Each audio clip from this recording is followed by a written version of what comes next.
Hello guys, आप सभी का बहुत बहुत स्वागत है आज के इस नए वीडियो में, जिसके अंदर हम देखने वाले हैं ऑपरेटर्स का हम कैसे यूज कर सकते हैं सी प्लस प्लस के अंदर। बिना किसी देरी के चलिए इस वीडियो को शुरू करते हैं। आप सभी के दिमाग में एक क्वेश्चन आ रहा होगा कि ऑपरेटर्स होते क्या हैं। ऑपरेटर्स बेसिकली आपके कुछ सिंबल्स होते हैं जो आपके कोड के अंदर एक्शन परफॉर्म कराने में हेल्प करते हैं। यहाँ पे सिंपल सा एक मैं अगर एग्जाम्पल लूँ तो x प्लस वाई यहाँ पे मैंने लिख दिया है। अब ये जो प्लस है यहाँ पे ये एक एडिशन ऑपरेटर होता है। एक दूसरा एग्जांपल ले लेते हैं x माइनस वाई, तो ये माइनस का यहाँ पे जो सिंबल है ये आपका सब्ट्रैक्शन ऑपरेटर होता है। तो बेसिकली x और y जो हमारे यहाँ पे हो गए इनको हम बोलते हैं ऑपरेंड्स। और यहाँ पे हमारे पास जो यहाँ पे प्लस का सिंबल है इसको हम कहते हैं ऑपरेटर। मुझे उम्मीद है आपको ऑपरेटर और ऑपरेंड का कॉन्सेप्ट समझ आया होगा। सिंपल लैंग्वेज में अगर हम समझें तो आपके ऑपरेंड्स के ऊपर आपका ऑपरेटर काम करता है। जो भी आपके एक्शंस आपका जो ऑपरेटर है वो परफॉर्म करता है, वो किन पे करता है, वो आपके ऑपरेंड्स पे करता है। अब हमारे जो ऑपरेटर्स होते हैं वो भी कई सारे टाइप के होते हैं, जिनमें से सबसे पहला है आपका अरिथमेटिक। इसी के ऊपर आज हम डिस्कस करने वाले हैं। दूसरा है आपका असाइनमेंट। तीसरा है आपका बिटवाइज। चौथा है आपका लॉजिकल। और पांचवा जिसको मैं कंसीडर करूंगा वो होगा आपका रिलेशनल। तो इन पांचों पे हम धीरे धीरे डिस्कस करेंगे। आज हमारा मेन फोकस रहेगा अरिथमेटिक पे। आप सभी ने जब भी मैथ्स पढ़ी होगी आप सभी को बेसिक अरिथमेटिक ऑपरेशंस के बारे में आइडिया होगा। इसके अंदर भी दो टाइप के होते हैं। एक आपका होता है बाइनरी अरिथमेटिक ऑपरेटर, एक आपका होता है यूनरी। बाइनरी का मतलब जिसके अंदर आपके दो ऑपरेंड होते हैं। याद रखिएगा मैं ऑपरेंड की बात कर रहा हूं। दो ऑपरेंड होते हैं। और यूनरी के अंदर आपके पास सिर्फ एक ऑपरेंड होता है। अगर हम बाइनरी के अंदर ऑपरेटर्स की बात करें तो सबसे पहला है हमारा एडिशन। दूसरे पे आता है आपका सब्ट्रैक्शन। तीसरे पे आता है मल्टीप्लिकेशन। चौथे पे आता है आपका डिवीजन। और पांचवा जो फाइनल है आपका वो होता है मॉड्यूलो। आप में से सभी को मोस्टली ये जो स्टार्टिंग के चार हैं ये चार क्लियर होंगे, लेकिन ये जो हमारे पास यहाँ पे मॉड वाला है ये आप में से बहुत लोगों को अभी आइडिया नहीं होगा। चलिए इसके बारे में बात करते हैं कि ये मॉड्यूलो ऑपरेटर क्या होता है। ऊपर के चार आप में से मोस्टली लोगों को पता होगा कि एडिशन, सब्ट्रैक्शन, डिवीजन, मल्टीप्लिकेशन किस काम आता है। इसमें हम देखते हैं मॉड्यूलो क्या होता है। सपोज कीजिए आपके पास एक जगह 5 है और हम इस 5 को अब 2 से डिवाइड कर रहे हैं। तो कुछ इस तरीके से हम कर रहे होंगे। यहाँ पे 2 टाइम्स यानी यहाँ 4 और नीचे हमारे पास 1 बचा। ये जो 1 बचा रिमाइंडर में इसी को हम बोलते हैं मॉड्यूलो। तो जब भी आप 5 मॉड 2 कर रहे होंगे तो आपके पास आंसर आ रहा होगा 1, यानी जो भी आपका रिमाइंडर बचेगा वो ही आपका मॉड्यूलो होता है। चलिए अब एक एग्जाम्पल कंसिडर करते हैं। यहाँ पे मैं लिखता हूँ 2 प्लस 3 माइनस 4 इंटू 5। अब आप इसको कैसे सॉल्व करेंगे। अगर आप बिना टेक्निक या बिना प्रेसिडेंस के सॉल्व करेंगे तो आपका आंसर कुछ आएगा 7 माइनस 4 इंटू 5, ये हो गया 3, 3 इंटू 5, तो आंसर हमारे पास भैया 15 आया। पर ये आंसर गलत है। ये आंसर गलत क्यों है। हमको एक प्रेसिडेंस ऑर्डर फॉलो करना पड़ता है। प्रेसिडेंस ऑर्डर कुछ ऐसा दिखता है आपका। जो भी आपका मल्टीप्लिकेशन है, डिवीजन है, मॉड्यूलो है, ये सब सेम प्रेसिडेंस होल्ड करते हैं, लेकिन इनका प्रेसिडेंस ऑर्डर प्लस और माइनस से ज़्यादा होता है हमेशा। हमको ये चीज़ यहाँ पे ध्यान रखनी है और ये चीज़ आप नोट कर लीजिएगा। इसके अंदर इनका प्रेसिडेंस ऑर्डर ज़्यादा होता है। सब सेम यहाँ पे जितने आपको दिख रहे हैं ये सब सेम प्रेसिडेंस होल्ड करते हैं, लेकिन ये प्लस और माइनस से ज़्यादा होल्ड करते हैं। यानी एडिशन और सब्ट्रैक्शन का प्रेसिडेंस वैल्यू सेम तो होता है, लेकिन मल्टीप्लिकेशन, डिवीजन और मॉड से कम होता है। तो इस आंसर को अब हम कैसे सॉल्व करेंगे। देखिए प्रेसिडेंस वैल्यू ज़्यादा होने का मतलब होता है सबसे पहले आपको उसको ही सॉल्व करना है। जैसे यहाँ पे 4 इंटू 5 लिख रखा है मैंने, यहाँ पे आप देख सकते हैं यहाँ पे 4 इंटू 5 मैंने लिख रखा है। यहाँ पे मल्टीप्लिकेशन का है, बीच में नेगेटिव है और यहाँ पे पॉजिटिव है। अब आप सबसे पहले किसको सॉल्व करेंगे। हम सबसे पहले इस मल्टीप्लिकेशन वाले को सॉल्व करेंगे, क्योंकि इसका प्रेसिडेंस वैल्यू प्लस और माइनस दोनों से ज़्यादा है। तो यहाँ पे आप इसको किस तरह से सॉल्व करेंगे। इसको आप सॉल्व कर रहे होंगे 4 इंटू 5 20 माइनस 2 प्लस 3। अब आपके पास वापस से एक और कन्फ्यूजन आ गया है, हमारा प्लस और माइनस का प्रेसिडेंस ऑर्डर तो सेम होता है, तो अब हम इसको कैसे सॉल्व करेंगे? हमको यहाँ से देखना होता है लेफ्ट टू राइट, हमको मूव करना होता है लेफ्ट टू राइट। अब ये ऐसा क्यों हो रहा है यहाँ पे? अगर हमारे पास प्लस माइनस सारी चीज़ें एक साथ आ जाए तो हमको इस ऑर्डर में मूव करना पड़ता है। यानी अगर हम सिंपल एक मैं अगर आपको एग्जांपल बताऊं, ए स्टार बी स्लैश सी ऐसा कुछ लिख रखा है, इसका प्रेसिडेंस सेम है। अब पहले हम किसको सॉल्व करें? सिंपल सा आंसर है, आप मूव कीजिए लेफ्ट टू राइट। इस तरफ मैं कुछ मूव करूंगा और इस क्वेश्चन को सॉल्व करूंगा, यानी ए को पहले बी से मल्टीप्लाई करके इसको सी से डिवाइड बाद में करूंगा। कुछ इस तरीके से मैं इसको सॉल्व करूंगा, यानी लेफ्ट टू राइट ऑर्डर में मूव करूंगा। तो वैसे ही यहाँ पे भी हमारे पास कुछ ऐसा है, तो यहाँ पे मैं 5 लिख दूंगा, 5 माइनस 20, तो इसका आंसर आपके पास -15 आ रहा होगा। इसका सही आंसर यही है। आप इसको एक बार चेक कर सकते हैं, मुझे लगता है यही इसका सही आंसर होगा। अब चलते हैं हम हमारे यूनरी ऑपरेटर की तरफ। यूनरी मतलब सिंगल, आपके पास इसमें सिंगल ऑपरेंड होता है। तो यहाँ पे हम एक्शन कैसे परफॉर्म करवाएंगे? इसके अंदर आपके पास दो टाइप के ऑपरेटर होते हैं, प्लस प्लस और माइनस माइनस। सिंपल सा अगर मैं कहने का मतलब बताऊं, आप यहाँ पे एक वेरिएबल लें a = 10। अब मेरे को a के अंदर एक ऐड करना है, यानी मेरे को a की वैल्यू को 11 बनाना है। ये मैं कैसे बनाऊंगा? यहाँ पे मैं इसको कुछ इस तरीके से लिख सकता था, a = a+1, यानी a के अंदर तो पहले आपका 10 स्टोर था, 10 + 1 यानी 11 हो जाएगा। तो कुछ इस तरीके से आप इसको 11 बना सकते हैं। लेकिन अब मेरे को इसको डायरेक्टली बनाना हुआ तो मैं कैसे बनाऊंगा? तो मैं यहाँ पे लिख सकता हूँ a++, इसका मतलब और इसका मतलब, दोनों का मतलब सेम होता है। ठीक है, मुझे उम्मीद है आपको ये क्लियर हुआ होगा। a++ यानी a के अंदर आप एक ऐड कर दीजिए। वैसे ही a माइनस माइनस का क्या मतलब होता है? a माइनस माइनस का मतलब होता है a के अंदर से आप एक हटा दीजिए। सिंपल टर्म्स में अगर मैं इसको एग्जांपल के थ्रू आपको समझाऊं, तो यहाँ पे हम एक वेरिएबल बनाते हैं, int a = 100।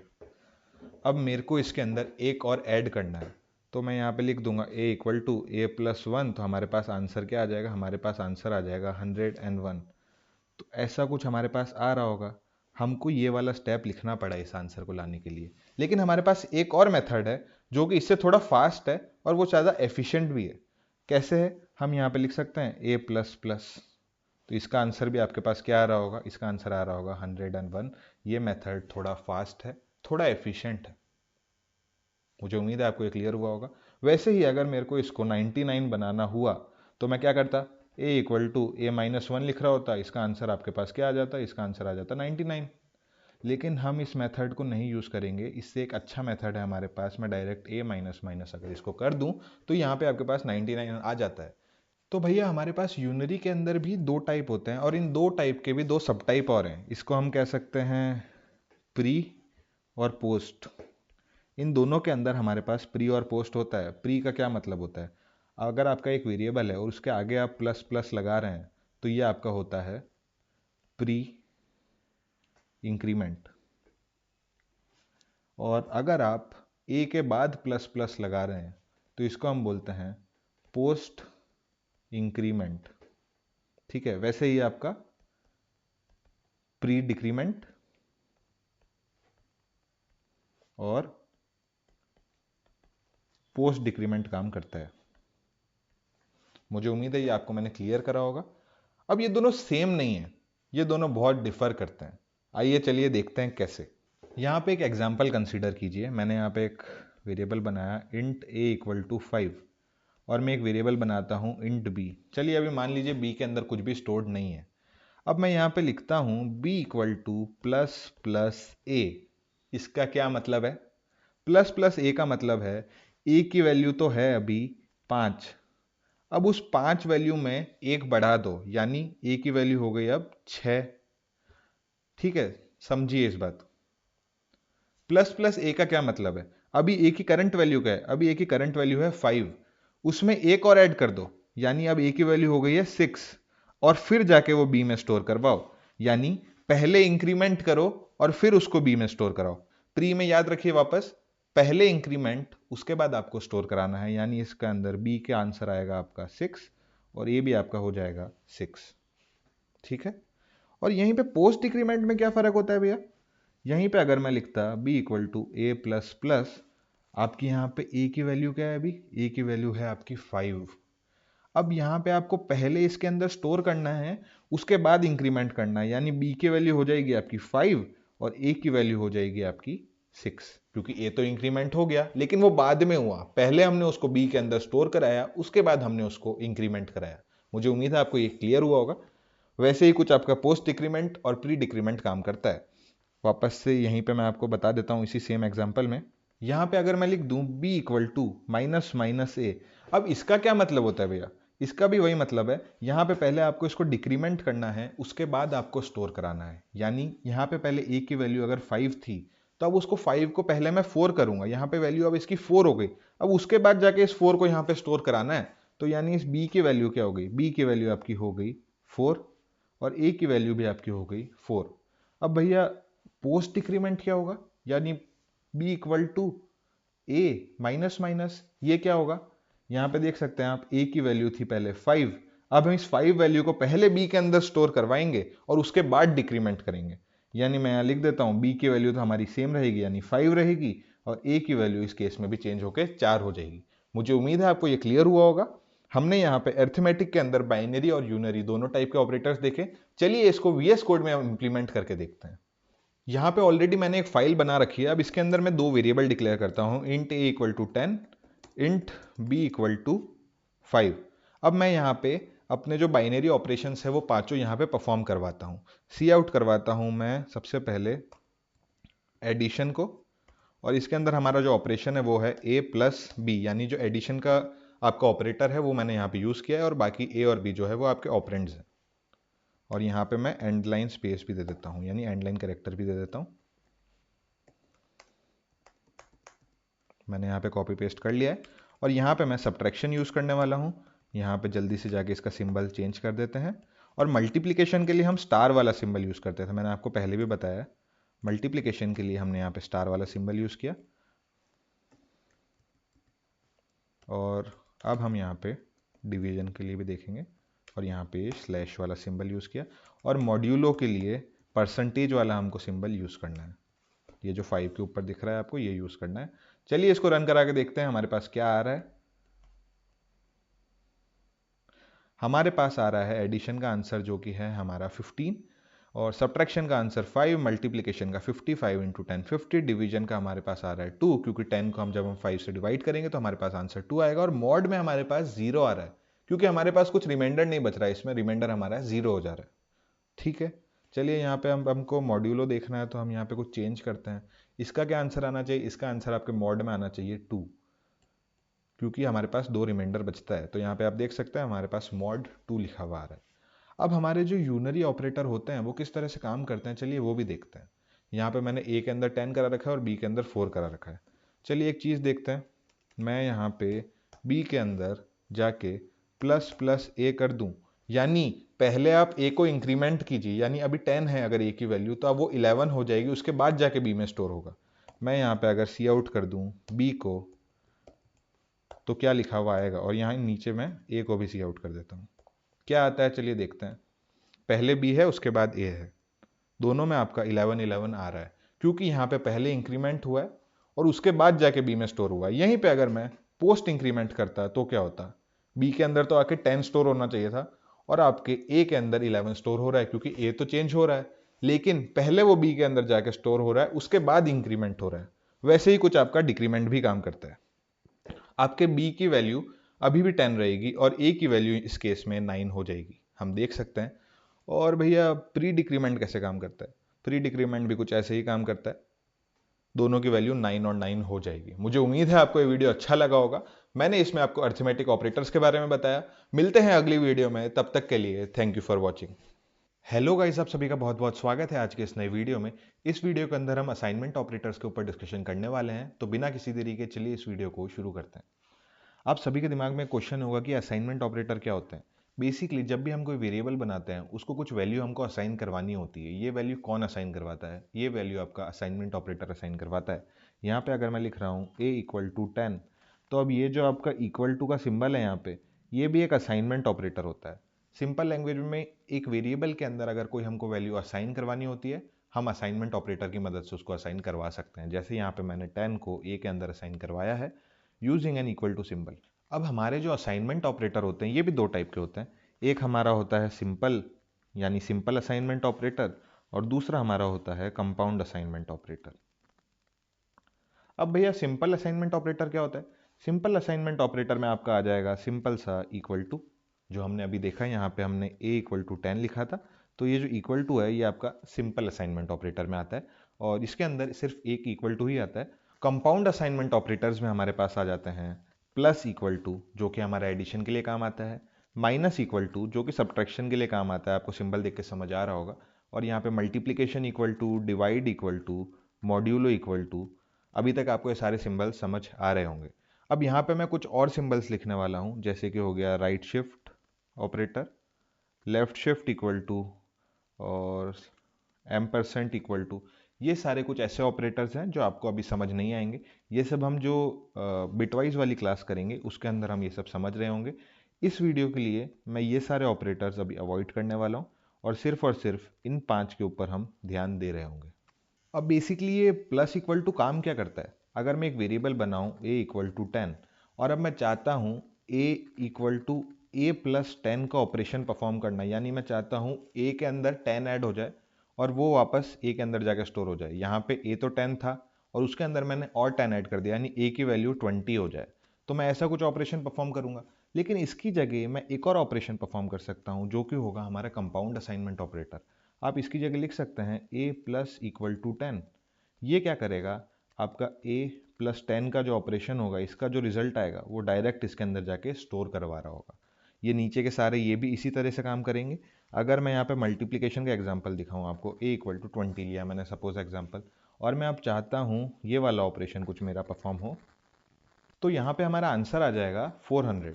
लेकिन इसको एक शॉर्टर तरीका भी है करवाने का। वो शॉर्टर तरीका क्या है? मैं यहाँ पे डायरेक्ट लिख सकता हूँ a स्टार इक्वल टू 20, यानी 20 से आपके अंदर जो a की वैल्यू है वो मल्टीप्लाई हो जाए और वो जाके a के अंदर स्टोर हो जाए।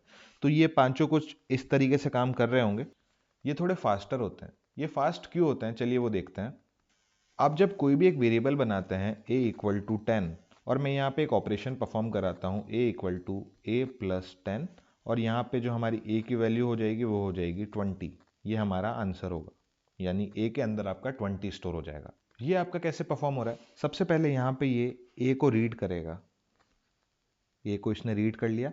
अब उसके अंदर जाके प्लस 10 वैल्यू ऐड करेगा। अब इनका जो रिजल्ट आएगा उसको किसी टेम्परेरी वेरिएबल के अंदर स्टोर करेगा। इस टेम्परेरी वेरिएबल को वापस जाके a के अंदर स्टोर करेगा। तो ये कुछ इस तरह से काम कर रहा होगा। और वहीं पे अगर हम इसकी जगह लिखते a प्लस इक्वल टू 10, तो ये क्या करता? ये सबसे पहले जाके आपके a को रीड करता, उसके अंदर प्लस 10 करता, और ये डायरेक्टली जाके a के अंदर स्टोर कर देता, कोई टेम्परेरी वेरिएबल के अंदर जाके फिर जाके a के अंदर स्टोर नहीं करता। यहीं पे आपको ये मेजर डिफरेंस मैं समझाना चाहता हूँ। जब भी आप ये वाला मेथड यूज़ करेंगे, एक दूसरे टेम्परेरी वेरिएबल के अंदर आपका सम स्टोर हो रहा होगा और फिर जाके वो सम a के अंदर स्टोर होगा। लेकिन जब भी आप ये वाला मेथड यूज़ कर रहे होंगे, वो जो आपका सम होगा वो डायरेक्टली a के अंदर ही स्टोर हो रहा होगा। तो चलिए VS कोड की तरफ चलते हैं और देखते हैं हम इसको कैसे इंप्लीमेंट करते हैं। सबसे पहले अब हम यहाँ पे एक वेरिएबल बनाते हैं इंट a इक्वल टू 10। अब यहाँ पे हम हमारा असाइनमेंट ऑपरेटर जो कि हमारा कंपाउंड असाइनमेंट ऑपरेटर है उसका यूज़ करके देखेंगे। यहाँ पे मैं लिख देता हूँ a प्लस इक्वल टू 10। अब यहाँ पे a का क्या आंसर आना चाहिए? चलिए देखते हैं। यहाँ पे हमारे पास 20 प्रिंट होना चाहिए क्योंकि हमने a के अंदर 10 ऐड कर दिया है। आप देख सकते हैं यहाँ पे हमारे पास 20 आ चुका है। अब मैं अगर यहाँ पे ये नहीं लिखता, मैं इसकी जगह ये भी लिख सकता था, लेकिन ये आपका थोड़ा स्लो होता है। अब यहाँ पे हम माइनस इक्वल टू 10 भी करके देख लेते हैं, आपका आंसर 0 आना चाहिए। यहाँ पे हमारे पास 0 आ चुका है। मल्टीप्लिकेशन भी करके देख लेते हैं, 100 आना चाहिए आपका आंसर। यहाँ पे 100 भी आ चुका है। आप इसी तरह सारे अपने कंपाउंड असाइनमेंट ऑपरेटर्स का यूज़ करके देख सकते हैं। मिलते हैं अगली वीडियो में जो कि होने वाली है हमारी बिटवाइज ऑपरेटर के रिलेटेड। उसी के अंदर मैं आपको जो भी बचे हुए आपके कंपाउंड असाइनमेंट ऑपरेटर, जैसे हो गया left shift operator, right shift operator, उसी के ऊपर हम उसको डिस्कस कर रहे होंगे। तो मिलते हैं अगली वीडियो में, तब तक के लिए thank you for watching. Hello guys, आप सभी का बहुत बहुत स्वागत है आज के इस नए वीडियो में। इस वीडियो के अंदर हम देखेंगे कि आप बाइनरी नंबर सिस्टम को कैसे रिप्रेजेंट करते हैं। साथ ही साथ हम ये भी देखेंगे कि कैसे आप डेसिमल को बाइनरी के अंदर और बाइनरी को डेसिमल के अंदर रिप्रेजेंट करते हैं। वीडियो के एंड में हम कुछ टेबल्स के ऊपर भी डिस्कशन कर रहे होंगे जिसको हम बोलते हैं ट्रुथ टेबल। तो बिना किसी देरी के चलिए इस वीडियो को शुरू करते हैं। हम सभी ने एक नंबर सिस्टम के बारे में तो अभी तक पढ़ा ही होगा जिसको हम बोलते हैं decimal number system. Decimal number system के अंदर आपके पास 0 to 9 डिजिट्स होती है। इन डिजिट्स को अगर मैं यहाँ पे लिखूँ तो 0, 1, 2, 3, 4, 5, 6, 7, 8 और 9। आपके दिमाग में अभी जो भी नंबर आ रहा होगा वो इन्हीं डिजिट्स के थ्रू फॉर्म हो रहा होगा। जैसे मेरा रोल नंबर है 1517, ये भी इन्हीं नंबर्स के थ्रू फॉर्म हो रहा है। मेरी एज है 21, वो भी इन्हीं नंबर्स के थ्रू फॉर्म हो रही है। तो बेसिकली आपके पास इसके अंदर 10 डिजिट्स होती है और उन 10 डिजिट से आप नंबर को बनाते हैं। यहाँ पे अगर मैं लिख दूँ मेरा रोल नंबर 1517, अब मुझे बताना है कि यहाँ पे मैंने ये जो 1517 लिखा है ये एक डेसिमल नंबर है या फिर मैंने इसको रिप्रेजेंट डेसिमल नंबर सिस्टम के थ्रू करा है। तो यहाँ पे मेरे को इसके बेस के अंदर 10 लिखना पड़ेगा। यहाँ पे ये जो 10 है ये काफ़ी इंपॉर्टेंट हो जाता है क्योंकि ये आपको बताता है कि यहाँ पे जो नंबर लिखा हुआ है ये एक डेसिमल नंबर सिस्टम के थ्रू रिप्रेजेंट है। तो मैं यहाँ पे एक चीज़ मैं याद रखूँगा कि हमारे डेसिमल नंबर सिस्टम के अंदर बेस 10 होता है। क्योंकि हमारे पास इसके अंदर 10 डिजिट होती है इसलिए हम इसको बोलते हैं बेस 10। तो जब भी मैं एक डेसिमल नंबर लिखूंगा या फिर मैं चाहता हूं कि लोगों को पता चले कि मैंने यहाँ पे जो नंबर लिखा है वो एक डेसिमल नंबर है, तो मुझे उसके बेस के अंदर 10 लिखना पड़ेगा। जैसे यहाँ पे मैं लिख देता हूँ 222। अब इसके बेस के अंदर मैं 10 लिख रहा हूँ तो सबको पता है कि यहाँ पे ये एक डेसिमल नंबर है। चलिए समझते हैं अब बाइनरी नंबर क्या होता है। हम सभी ने अभी तक सुना होगा कि हमारा कंप्यूटर सिर्फ और सिर्फ बाइनरी नंबर सिस्टम की भाषा समझता है। बाइनरी नंबर सिस्टम के पास सिर्फ और सिर्फ दो डिजिट है, 0 और 1। इन्हीं के थ्रू आपके सभी नंबर फॉर्म होते हैं। सपोज कीजिए यहाँ पे मैं एक एग्जांपल ले रहा हूँ 101 का। अब 101 आपका डेसिमल के अंदर है, बाइनरी के अंदर है, ये कैसे पता चलेगा? अगर हम यहाँ पे 10 लिख दें तो ये आपका एक डेसिमल नंबर बन जाता है। यहीं पे अगर मैं 2 लिख देता हूँ तो ये आपका एक बाइनरी नंबर बनता है। क्योंकि बाइनरी नंबर का जो बेस होता है वो होता है 2। 2 हम इसलिए यूज़ करते हैं क्योंकि हमारे पास सिर्फ और सिर्फ दो डिजिट्स हैं यहाँ पे। तो मैं यहाँ पे ये 101 बेस में 2 लिख देता हूँ तो ये आपका एक बाइनरी नंबर बन जाता है। और वहीं पे मैं अगर 101 और यहाँ पे 10 लिख देता हूँ तो ये आपका एक डेसिमल नंबर बन जाता है। अब समझने वाली बात यह है कि 101 बेस 2 और 101 बेस 10 ये दोनों सेम नहीं है। ये दोनों क्यों सेम नहीं है? क्योंकि 101 बेस 2 को हम अगर डेसिमल के अंदर कन्वर्ट करेंगे तो ये आपका कुछ 5 बनेगा। इसको हम 5 बोलते हैं डेसिमल के अंदर। तो ये दोनों सेम कैसे हो सकते हैं? 101 डेसिमल के अंदर है और दूसरी जगह 5 है डेसिमल के अंदर, तो ये दोनों सेम नहीं है। तो इन दोनों नंबर को कभी सेम मत समझिएगा, ये बस एक नंबर रिप्रेजेंटेशन का तरीका है। यहाँ पे मैंने एक बाइनरी नंबर के थ्रू रिप्रेजेंट कर रखा है, यहीं पे मैंने एक डेसिमल नंबर के थ्रू रिप्रेजेंट कर रखा है। अब हम देखेंगे डेसिमल टू बाइनरी का कन्वर्जन। हमारा जो डेसिमल नंबर होता है हम उसको बाइनरी के अंदर कैसे रिप्रेजेंट करवाते हैं, चलिए वो देखते हैं। यहाँ पे सपोज कीजिए मैं एक एग्जांपल ले लेता हूँ। आप ले लीजिए 15। 15 मैंने लिया है डेसिमल के अंदर। अब मेरे को इसको बाइनरी के अंदर रिप्रेजेंट करवाना है, यानी बाइनरी के अंदर कन्वर्ट करवाना है। 15 को हम बाइनरी के अंदर कैसे लिखेंगे, चलिए वो देखते हैं। यहाँ पे मेरे पास 15 है। अब यहाँ पे कोई भी मेरे पास अगर डेसिमल नंबर है तो मेरे को उसको 2 से डिवाइड करना है। यहाँ पे मेरे पास 15 था तो मैं यहाँ पे इसको 2 से डिवाइड करूँगा। तो 2 से जब मैं 15 को डिवाइड करूँगा तो कुछ इस तरीके से वो डिवाइड हो रहा होगा। मेरे पास यहाँ पे रिमाइंडर में 1 बचता है, तो मैं इस रिमाइंडर वाले 1 को यहाँ पे लिख दूँ। यहाँ मैंने उसको लिख दिया है। अब हमारे पास क्वोशंट में देखिए 7 है। तो अब मुझे क्या करना है, मुझे यहाँ पे इसको 7 लिखना है और फिर वापस से इसको 2 से डिवाइड करवाना है। तो आपका वापस से जो डिवीजन परफॉर्म होगा वो कुछ ऐसा दिख रहा होगा, 2 3s आर 6 और यहाँ पे रिमाइंडर में आपके पास 1 बचा। यहाँ पे मेरे पास रिमाइंडर में वापस से 1 बचा है, मैं यहाँ पे वापस से 1 लिख लेता हूँ। और हमारे पास इस बार क्वोशंट में 3 है तो मैं यहाँ पे 3 लिख लेता हूँ। अब इसको वापस 2 से मैं डिवाइड करवाता हूँ तो आपकी कुछ इस तरीके से डिवीजन हो रही होगी, 2 1s आर 2 और नीचे यहाँ पे आपके पास 1 आ चुका है। रिमाइंडर में देखिए हमारे पास 1 आ चुका है और क्वोशंट में हमारे पास 1 आ चुका है। तो मैं यहाँ पे इसको ऐसे 1 लिख लेता हूँ और अब यहाँ पे हमारे पास जो क्वोशंट था वो अब 2 से डिवाइड नहीं हो सकता, यहाँ पे हमारे पास 1 आ चुका है, तो यहाँ पे हमको ये डिवीजन रोकना पड़ेगा। तो आप एक पैटर्न ऑब्जर्व कीजिए, ये वाला जो लास्ट की डिजिट है आपकी, जो अब डिवाइड फर्दर नहीं हो सकती है, वहाँ से आपको ऊपर की तरफ मूव करना है और यहाँ पे आपको वो डिजिट्स लिख देनी है। यहाँ पे अगर मैं लिखूँ 1 1 1 1, ये आपका 15 का बाइनरी रिप्रेजेंटेशन है। याद रखिएगा, आपको डाउन टू अप मूव करना है, अप टू डाउन नहीं मूव करना है। ये 1 मैंने यहाँ लिखा, ये वाला 1 यहाँ लिखा, फिर इसके बाद ये 1 यहाँ लिखा, ये वाला 1 यहाँ लिखा। तो कुछ इस तरीके से डाउन टू अप आपको मूव करना है। चलिए अब एक और एग्जांपल कंसीडर करते हैं। यहाँ पे मैं लिख लेता हूँ 21। अब ये 21 आपका डेसिमल के अंदर है, आपको इसको बाइनरी के अंदर कन्वर्ट करवाना है। तो वो हम कैसे करवाएंगे, चलिए देखते हैं। हमने देखा कि कोई भी हमारा जो डेसिमल नंबर होगा उसको हमको 2 से डिवाइड करवाना है और हमको रिमाइंडर लिख लेना है। तो यहाँ पे मैं इसको 2 से डिवाइड करवा देता हूँ। 2 10 20 होता है हमारे पास। यहाँ पे रिमाइंडर में मेरे पास 1 बचा, यहाँ पे मैं 1 को लिख देता हूँ। और साथ ही साथ अब यहाँ पे हमारे पास क्वोशंट में 10 आ चुका है, तो मैं यहाँ पे 10 लिख लेता हूँ और अब इसको फर्दर 2 से डिवाइड करूँगा। तो यहाँ पे 2 5 हमारा 10 होता है, यहाँ पे रिमाइंडर में 0 बचा। अब ये जो रिमाइंडर है यहाँ पे तो 0 बचा, तो यहाँ पे मैं 0 लिख लेता हूँ। हमारे पास अब क्वोशंट में क्या है, हमारे पास क्वोशंट में अब है 5। यहाँ पे मैंने 5 लिख दिया है। अब मुझे इस 5 को 2 से डिवाइड करवाना है, तो यहाँ पे मैं 2 2 4 और रिमाइंडर में हमारे पास 1 बचा। अब यहाँ पे रिमाइंडर में मेरे पास 1 बचा है, इसलिए मैं यहाँ पे 1 लिख लेता हूँ और हमारे पास अब क्वोशंट में 2 बचा है। तो अब इस 2 को भी यहाँ 2 से डिवाइड करवाना पड़ेगा। 2 1 2 और रिमाइंडर में हमारे पास 0 बचा है। तो हमको यहाँ पे जो क्वेश्चन का 1 है यहाँ पे लिख लिया है और ये वाला जो हमारा रिमाइंडर है वो मैं यहाँ पे लिख लेता हूँ। तो कुछ इस तरीके से आपका रिप्रेजेंटेशन यहाँ पे हो रहा है। और अप टू डाउन नहीं मूव करना है, डाउन टू अप मूव करना है, यानी नीचे से ऊपर की तरफ जाना है। और यहाँ पे जो 1 लिखा हुआ है 1, फिर ये वाला 0, यहाँ पे जो 0 लिखा हुआ है ये वाला 0 हम यहाँ पे लिखेंगे 1 0, फिर ये वाला 1, फिर ये वाला 0, फिर ये वाला 1 1 0 1 0 1। तो ये आपका बाइनरी के अंदर है और ये किसके इक्विवेलेंट है, ये इक्विवेलेंट है आपके 21 के, जो कि डेसिमल के अंदर है। अब मैं आपको एक शॉर्टकट तरीका बताता हूँ। हम सभी को 2 की पावर्स पता है, यानी 2 की पावर 0 हमारे पास 1 होता है, 2 की पावर 1 हमारे पास 2 होता है, 2 की पावर 2 हमारे पास 4 होता है। ऐसे ही कंटिन्यू करते रहिए तो आपके पास अलग अलग 2 की पावर्स आ जाएगी।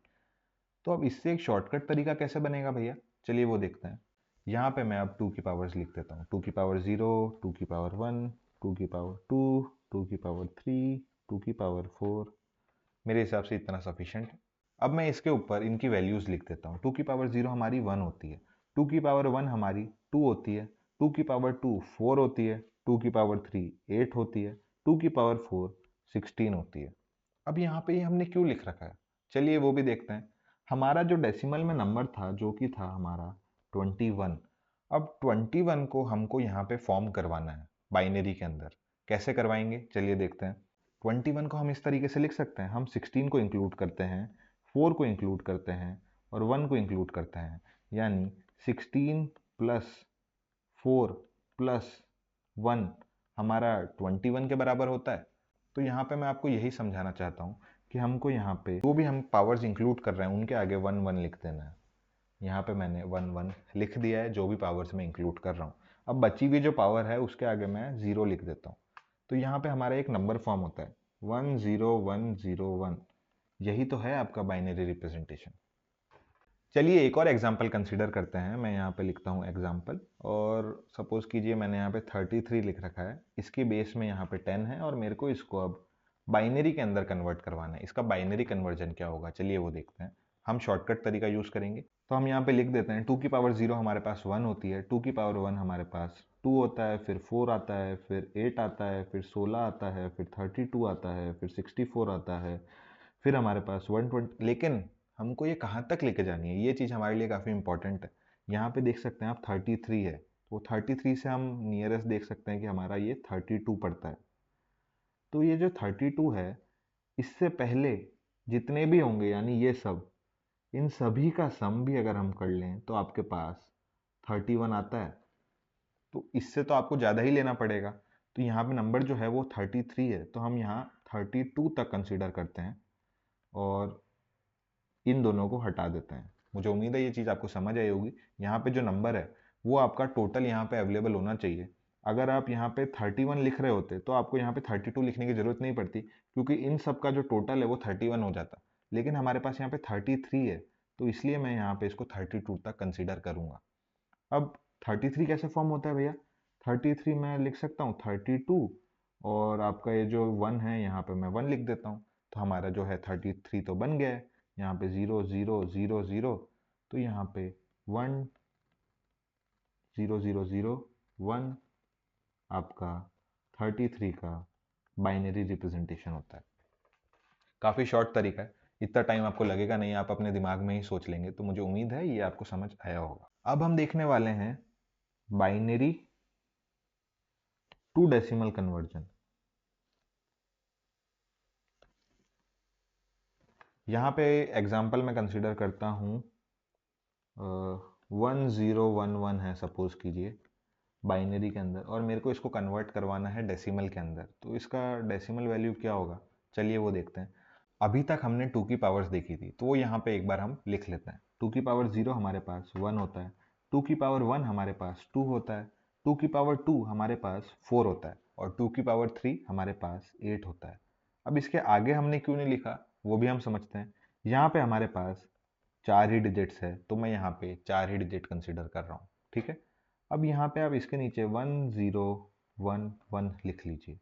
अब यहाँ पे जो 0 है आपको इसको अवॉइड करना है, बाकी सबको प्लस कर दीजिए, यानी 8 प्लस 2 प्लस 1, जो कि आपका टोटल हो जाता है 11। तो ये आपका डेसिमल के अंदर रिप्रेजेंटेशन है 1011 का। चलिए एक और एग्जांपल कंसीडर करते हैं 1100। यहाँ पे ये जो है ये एक बाइनरी के अंदर लिखा हुआ है। अब मेरे को इसको डेसिमल के अंदर रिप्रेजेंट करना है, कैसे करेंगे? वापस से यहाँ पे 4 डिजिट है, तो मैं यहाँ पे उसकी वैल्यूज लिख देता हूँ 1 2 4 8। अब यहाँ पे 1 और 1 सिर्फ 8 और 4 के नीचे है, यहाँ पे दोनों पे 0 है, तो यहाँ पे बस मेरे को 8 प्लस 4 कर देना है, जो कि हमारा हो जाएगा 12। तो ये आपका जो नंबर है डेसिमल के अंदर वो हो जाएगा 12। मुझे उम्मीद है आपको डेसिमल टू बाइनरी और बाइनरी टू डेसिमल कन्वर्जन समझ आया होगा। अब हम चलते हैं हमारी ट्रुथ टेबल की तरफ। अब सभी के दिमाग में एक क्वेश्चन आ रहा होगा कि ये ट्रुथ टेबल होती क्या है एक्चुअल में। हम कुछ इनपुट देते हैं और हमें कुछ आउटपुट मिलता है। हमको बेसिकली इतना समझना है, यहाँ पे अगर हम दो इनपुट दें ए और बी, तो हमारे पास यहाँ पे कुछ आउटपुट आएगा, और ये सब वैल्यूज हम जो कंसीडर करने वाले हैं ये सब होने वाली है आपकी बाइनरी के अंदर, यानी 0 और 1 के अंदर। तो सिंपल सी लैंग्वेज में अगर हम समझें तो इसके अंदर कुछ गेट्स आपके पास अवेलेबल होते हैं, जैसे कि हो गया आपका एंड गेट, दूसरा हो गया आपका और गेट, तीसरा हो गया आपका नॉट गेट, और भी बहुत सारे गेट होते हैं। लेकिन इस पॉइंट पे आपको सिर्फ ये 3 गेट्स समझ जाएं आप, इतना काफ़ी रहेगा आपके लिए। तो यहाँ पे अगर मैं x1 और x2 दो इनपुट है और हमारा जो आउटपुट है वो y से रिप्रेजेंट कर देता हूँ। अब हमारा जो x1 और x2 है इसके अंदर कुछ इनपुट जाएंगे और उससे आउटपुट आपका क्या जनरेट होगा वो हम अब देख रहे होंगे। यहाँ पे x1 में मैं 0 0 1 1 कुछ इस तरह से मैंने लिख दिया है।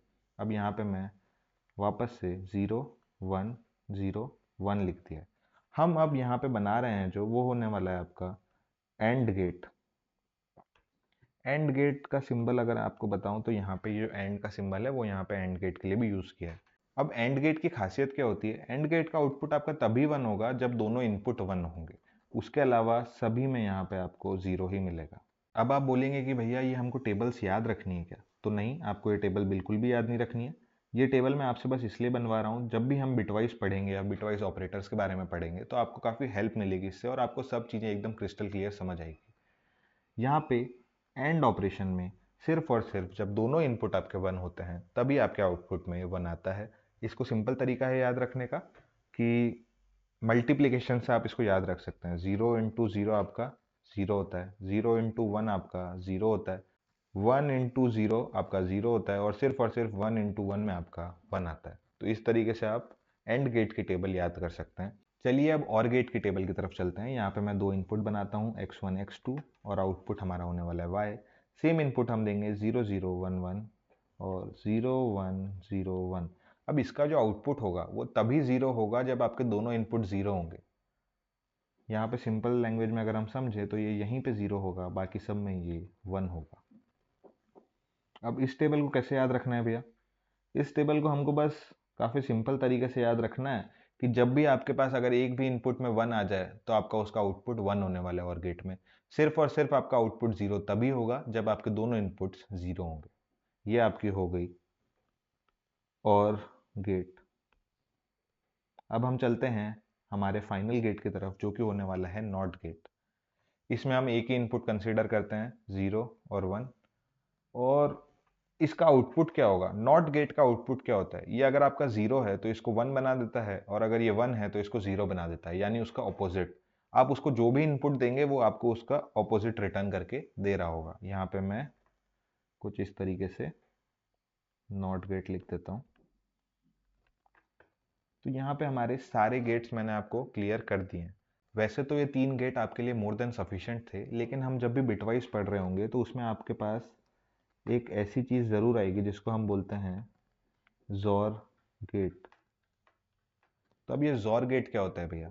जोर गेट में आपको अगर मैं इसकी ट्रुथ टेबल बताऊं तो x1 x2 और y मैं यहाँ पे लिखूं और इसको अगर इनपुट करवाऊं 0 0 1 1 0 1 0 1, तो ये तभी 1 होगा जब आपके दोनों इनपुट अलग अलग होंगे। यहाँ पे 0 1 और 1 0 के लिए 1 होगा। अगर दोनों इनपुट सेम है तो उसका आंसर 0 रहेगा। यहाँ पे अगर 0 0 है तो यहाँ पे देख सकते हैं आप, यहाँ पे दोनों इनपुट 0 0 है, यानी दोनों इनपुट सेम है, तो उसके लिए हमारा आउटपुट 0 है। यहाँ पे भी आप देख सकते हैं 1 और 1 दोनों इनपुट सेम है, तो उसके लिए हमारा आउटपुट 0 है। ये कुछ टेबल है, आपको याद रखनी थी। मुझे उम्मीद है आपको ये सब याद रहेगी। काफ़ी सिंपल सा तरीका है। चलिए जल्दी जल्दी मैं आपको एक बार सभी टेबल रिवाइज करवा देता हूँ। यहाँ पे हमारे पास एंड गेट में 1 कब आता है? एंड गेट में 1 तभी आता है जब हमारे पास दोनों इनपुट 1 होते हैं। अगर आपके पास कोई भी एक इनपुट 1 नहीं है तो आपका जो आउटपुट है वो 0 आ रहा होगा। और गेट की तरफ चलते हैं। और गेट में हमारे पास 1 कब आता है? जब दो इनपुट में से आपका कोई भी एक इनपुट 1 हो तो आपके और गेट में आउटपुट में 1 आ सकता है। नॉट गेट आपका जस्ट रिवर्स कर देता है। अगर वो 0 है तो उसको 1 में कन्वर्ट करता है, 1 है तो उसको 0 में कन्वर्ट करता है। चलते हैं जोर गेट की तरफ। जोर गेट में अगर आपके दोनों इनपुट सेम हैं तो 0 आ रहा होगा, और दोनों इनपुट अगर अलग अलग हैं यानी 0 और 1 है या फिर 1 और 0 हैं तो 1 आ रहा होगा। ये टेबल्स आपको याद करनी है और इनको नोट कर लीजिएगा। आगे भी चल के जब आप बेसिक इलेक्ट्रॉनिक्स पढ़ रहे होंगे या फिर कुछ भी इलेक्ट्रॉनिक्स रिलेटेड पढ़ रहे होंगे तो आपको उसमें काफ़ी काम आने वाली है। मिलते हैं अगली वीडियो में, तब तक के लिए thank you for watching. Hello guys, आप सभी का बहुत बहुत स्वागत है आज के इस नए वीडियो में। इस वीडियो के अंदर हम डिस्कस करने वाले हैं बिटवाइज ऑपरेटर्स के बारे में। तो बिना किसी देरी के चलिए इस वीडियो को शुरू करते हैं। आपके जो बिटवाइज ऑपरेटर्स होते हैं वो बहुत सारे टाइप के होते हैं। हम जो पहला टाइप कंसीडर करेंगे वो होगा हमारा एंड ऑपरेटर। इसके बाद आता है आपका और ऑपरेटर। इसके बाद आता है आपका जोर ऑपरेटर। इनके बाद आपके आ जाते हैं नॉट ऑपरेटर। इसके बाद आपका आ जाएगा राइट शिफ्ट ऑपरेटर, और इसके बाद लेफ्ट शिफ्ट ऑपरेटर आपका आ रहा होगा।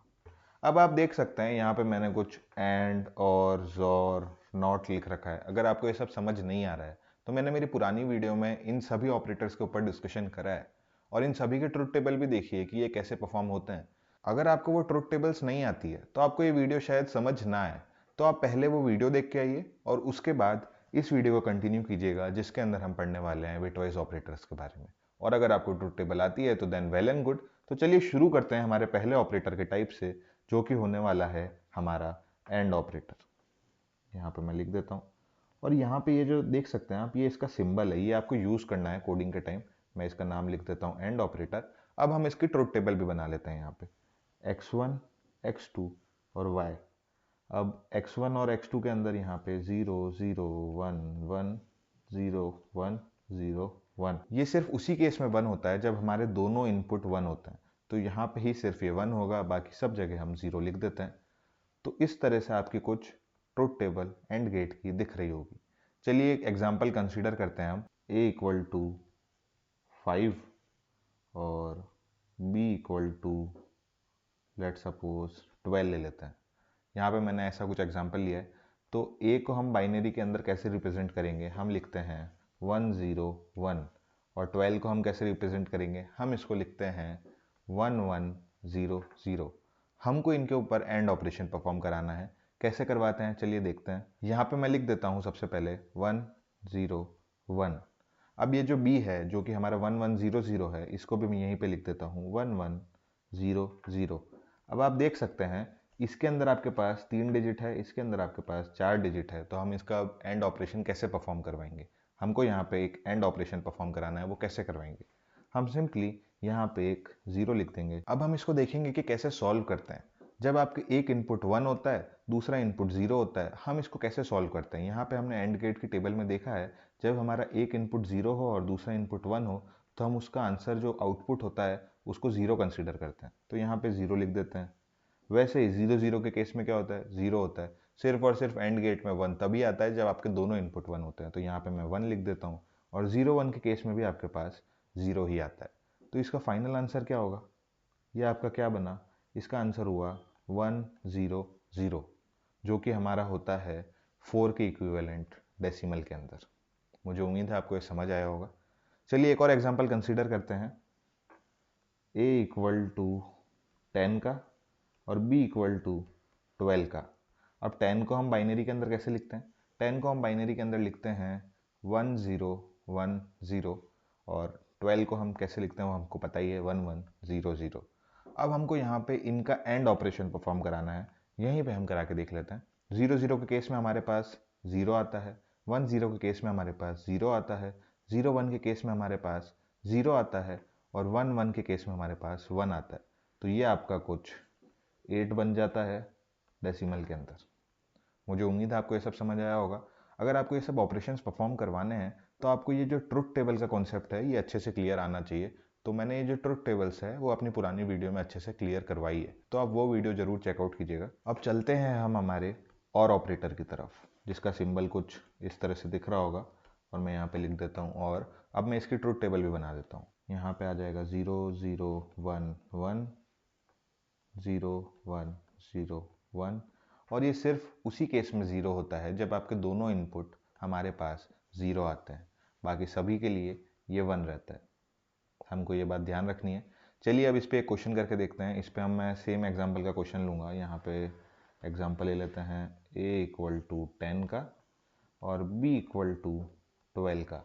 हम 10 को कैसे रिप्रेजेंट करते थे अभी हमने देखा था, 1 0 1 0, और 12 को हम कैसे रिप्रेजेंट करते थे, 1 1 0 0। अब मुझे इन पे ऑपरेशन परफॉर्म करवाना है, देखते हैं कैसे करवाते हैं। 1 0 1 0 मैंने यहाँ पे लिख दिया है, और यहीं पे मैं 1 1 0 0 भी लिखता हूँ। मेरे को यहाँ पे और का ऑपरेशन परफॉर्म करवाना है, ठीक है। ये मैंने ऑपरेशन लिखा है, इसको सिंबल की तरह कंसिडर कीजिएगा, इसको 1 मत कंसिडर कीजिएगा। तो और के केस में 0 0 के केस में ही सिर्फ हमारे पास 0 आ रहा होता है, बाकी सभी केसेस में हमारे पास 1 आ रहा होगा। तो इसका आंसर आपके पास जो आ रहा होगा वो होगा 8 + 4 12, 12 + 2 14 के बराबर। ये आपका 14 होता है डेसिमल के अंदर।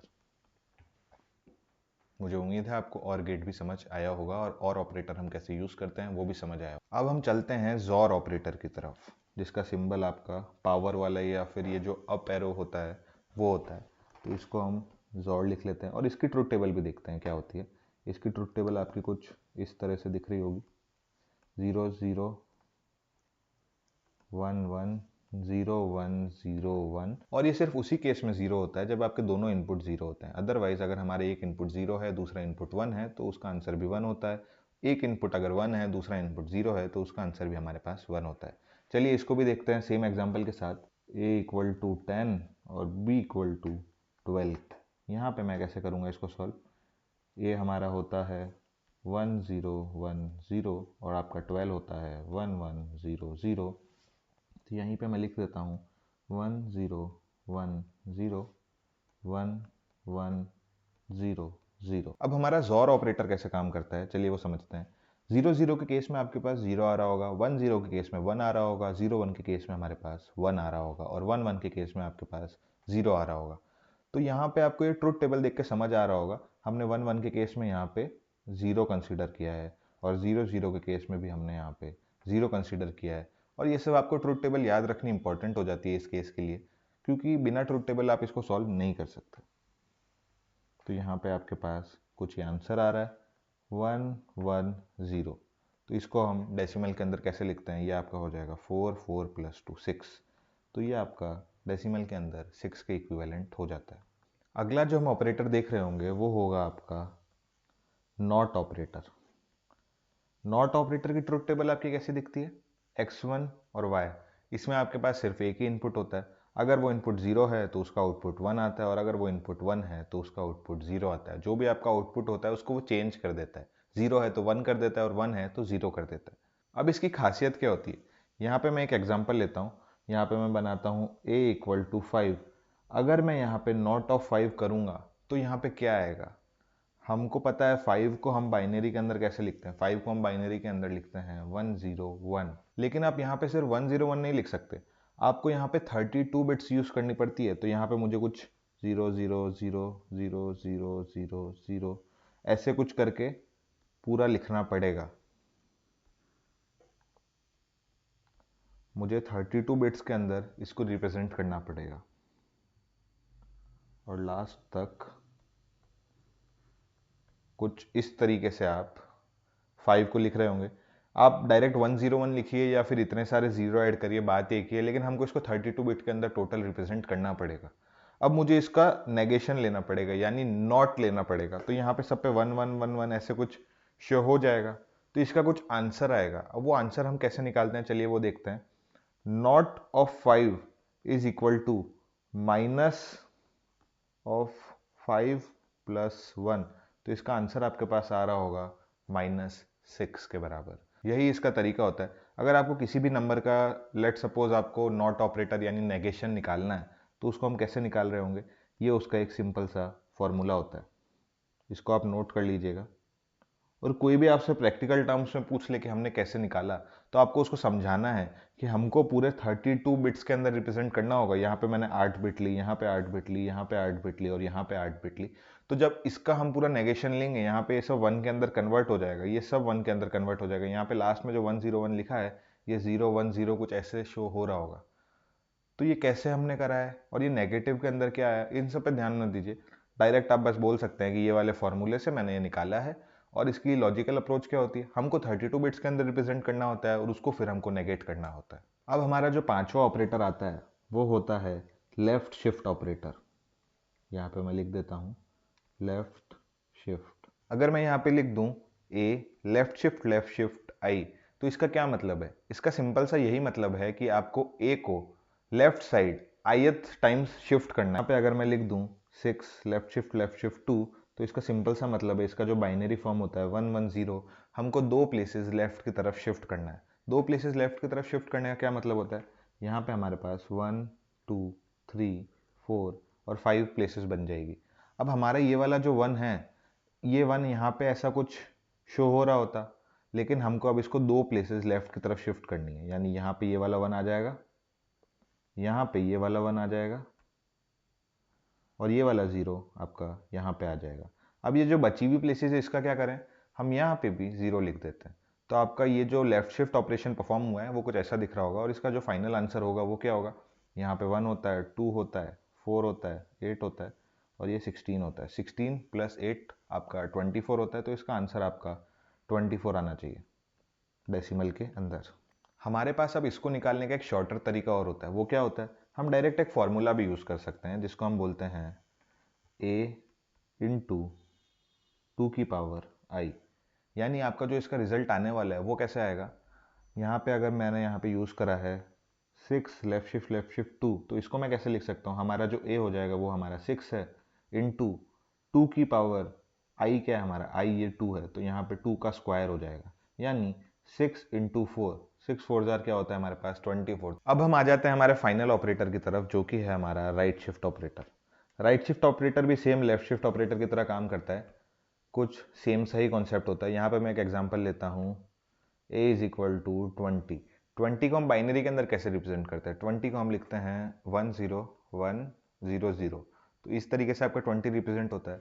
आपको दे रखा हो 20 राइट शिफ्ट 2, इसका क्या मतलब होगा, हमारा सिंपल सा इसका मतलब होगा कि मैं सभी डिजिट्स को 2 बार इधर शिफ्ट कर दूंगा, यानी यहाँ पे मैं 5 प्लेसेस बना लेता हूँ। अभी तक एक भी शिफ्ट परफॉर्म नहीं हुआ है, तो इसका आंसर कुछ ऐसा आपको दिख रहा होगा। अब मैं पहला शिफ्ट यहाँ पे परफॉर्म करता हूँ। यहाँ पे मैं कुछ इस तरीके से लिखता हूँ। यहाँ पे मेरा जो पहला शिफ्ट है उसको परफॉर्म करने के बाद आपका क्या आंसर आना चाहिए? आपका आंसर कुछ ऐसा दिखेगा। सभी एक एक प्लेसेस इस तरफ शिफ्ट हो जाएंगे, यानी ये वाला 0 तो बाहर ही चले जाएगा। इस वाले 0 से शुरू करते हैं। 0 1 0 1, कुछ इस तरीके से आपका एक यानी पहला शिफ्ट परफॉर्म हो रहा होगा।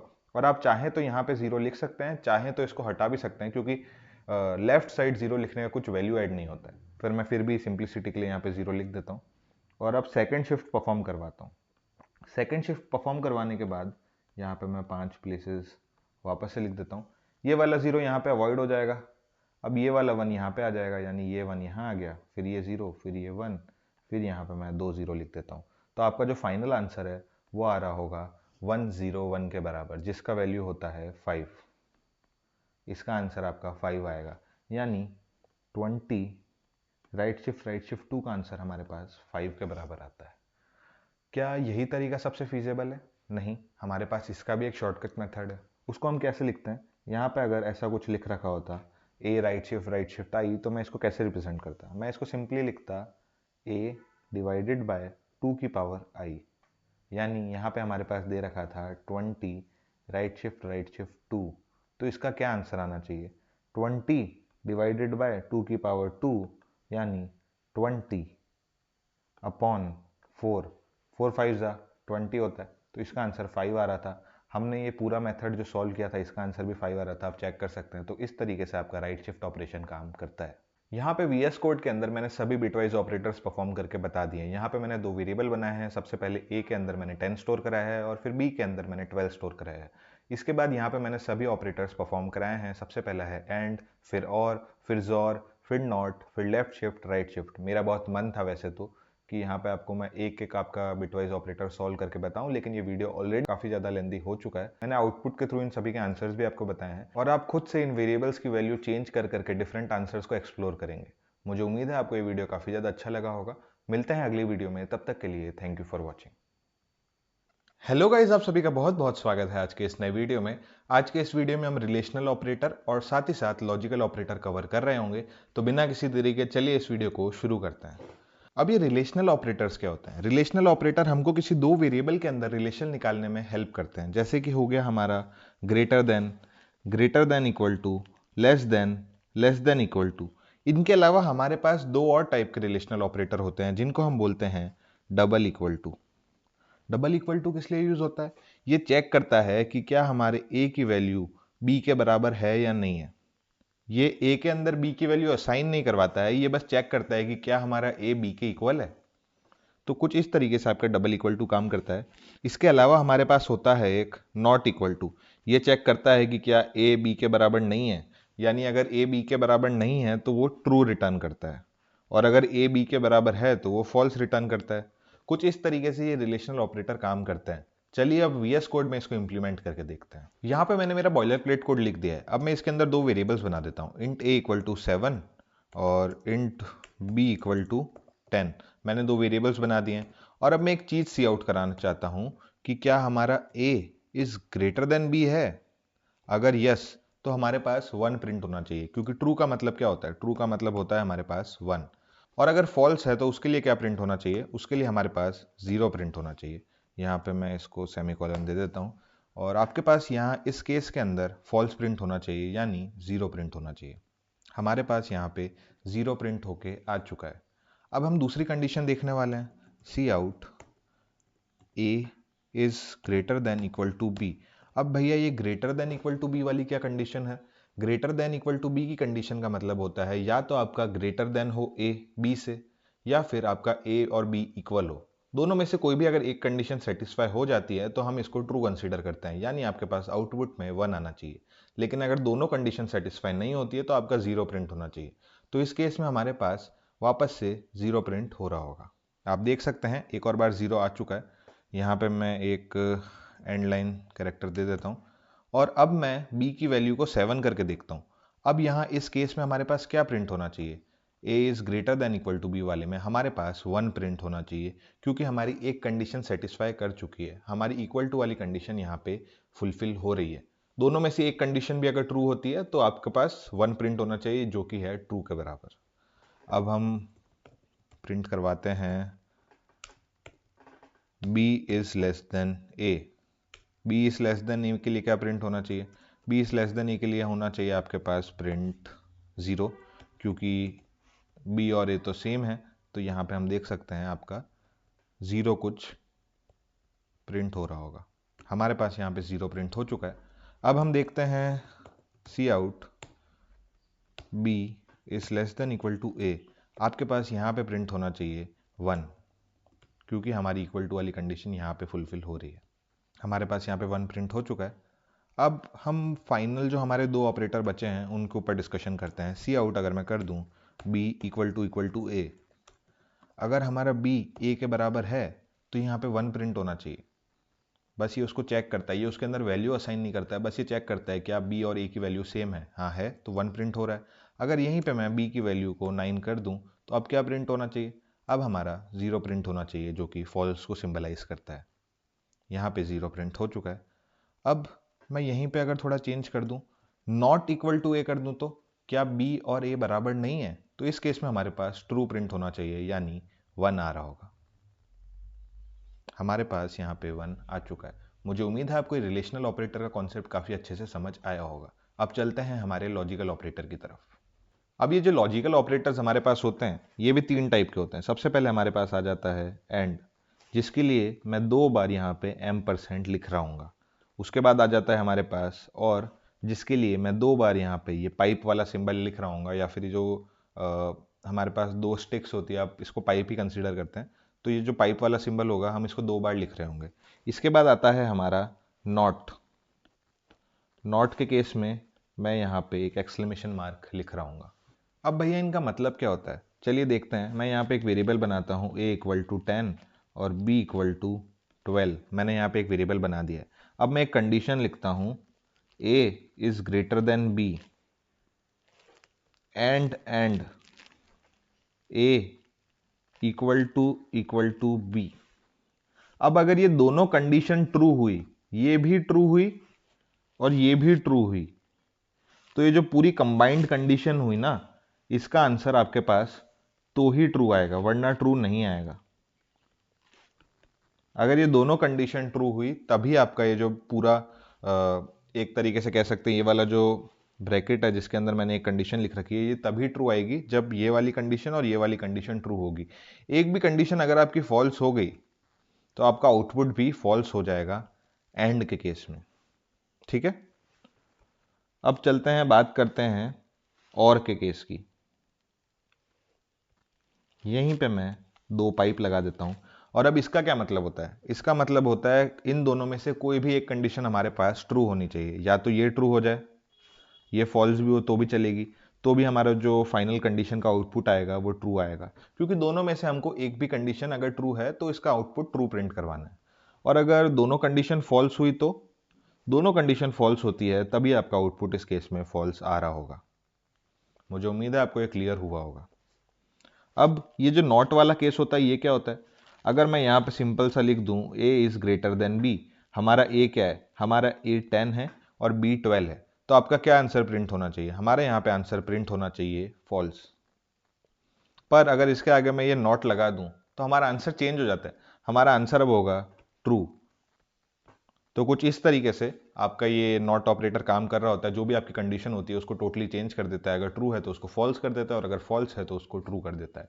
अब चलिए VS कोड में इसको इंप्लीमेंट करके देखते हैं। अब यहाँ पे मेरे पास 2 वेरिएबल्स अवेलेबल है। अब मैं यहाँ पे एंड वाला लॉजिकल ऑपरेटर का ऑपरेशन परफॉर्म करवा के आपको बताता हूँ।